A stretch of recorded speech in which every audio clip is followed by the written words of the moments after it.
أهلا بكم مشاهدينا الكرام في هذه النشرة الإخبارية المفصلة، وهذا أبرز عنوانها: خبراء الأرصاد الجوية يحذرون المغاربة.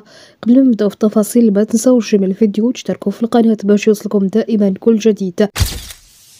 أعلنت المديرية العامة للأرصاد الجوية عن توقع هبات رياح قوية تتراوح سرعتها بين 70 و 85 كم في الساعة، وذلك اليوم الاثنين في عدد من أقاليم شمال المملكة. وأفادت المديرية في نشرة إنذارية من مستوى يقظة برتقالية أن هذه الرياح ستؤثر على أقاليم طنجة أصيلة، الفحص أنجرة طوال مضيق الفنيدق. وسيبدأ تأثير هذه الهبات القوية ابتداء من منتصف ليلة الاثنين ويستمر حتى الساعة 10 ليلا. ودعت المديرية السكان في المناطق المعنية إلى اتخاذ الحيطة والحذر، خاصة فيما يتعلق بالتنقلات والنشاطات الخارجية التي قد تتأثر بالظروف الجوية المرتقبة.